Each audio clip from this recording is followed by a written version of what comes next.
Muy buenas, cracks. En este vídeo vamos a ver los enlaces directos.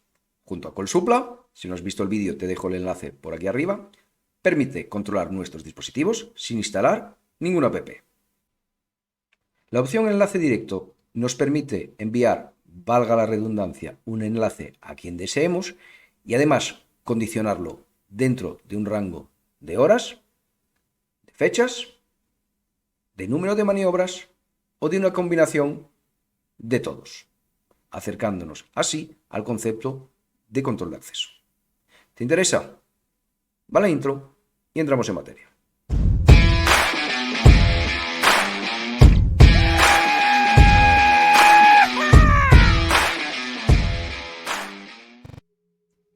Empezamos desplegando la pestaña automática y seleccionamos enlaces directos.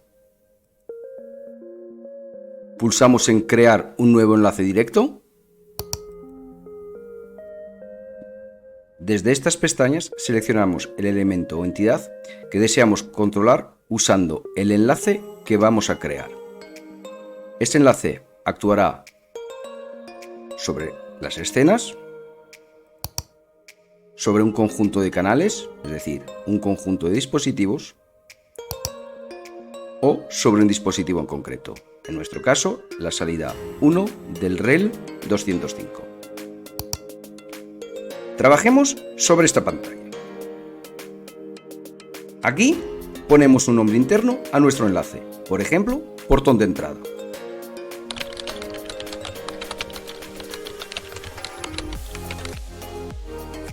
Este botón permite con un clic tener los enlaces creados, desactivados o activados. Con estos otros botones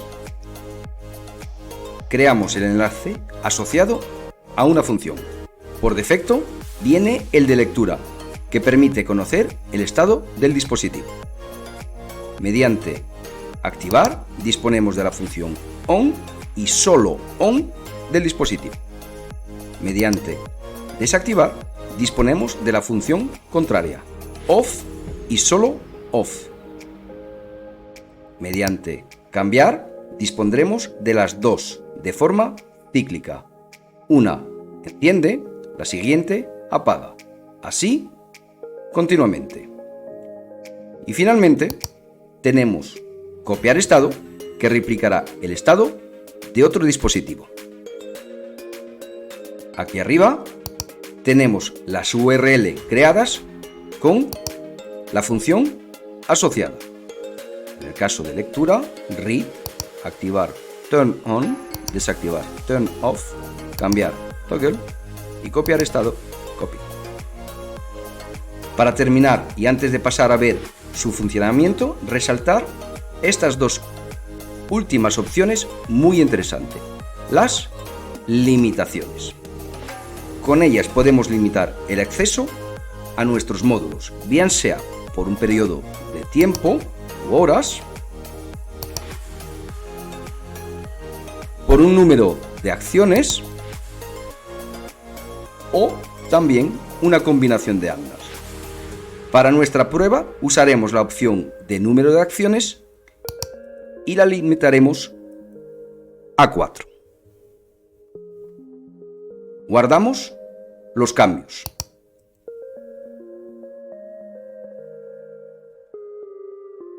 Iniciamos entonces la prueba. La bombilla LED simulará el portón de entrada. Cuando esté apagado, el portón estará cerrado y cuando esté encendida, el portón estará abierto. Ya me he autoenviado el enlace directo a mi cuenta de Telegram. Por supuesto, puede ser cualquier otra. WhatsApp, correo electrónico, con la que nos sintamos más cómodos.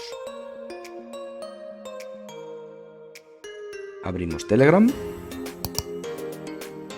y clicamos en el enlace recibido.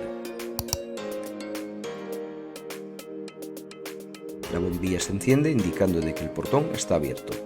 Primer maniobra. Actualizamos el estado del teléfono dándole a refrescar y efectivamente nos corrobora de que el portón está abierto. Segunda maniobra. Procedemos a cerrar el portón, para eso tirarlo de la pantalla hacia abajo. La bombilla se apaga, indicando de que el portón está cerrado. Tercer maniobra. Y lo comprobamos en el estado del teléfono, dándole otra vez a refrescar, utilizando la cuarta maniobra. Si todo ha ido bien, cuando vuelva a intentar abrir el portón, me tendrá que rechazar. Me indica que se ha superado el límite de acciones, no podré volver a abrir el portón hasta que me vuelvan a autorizar. Hemos llegado al final del vídeo. Si tienes alguna duda, déjamela en comentarios. Si te ha gustado, dale al like y suscríbete para animarme a hacer más vídeos. Nos vemos. Chao.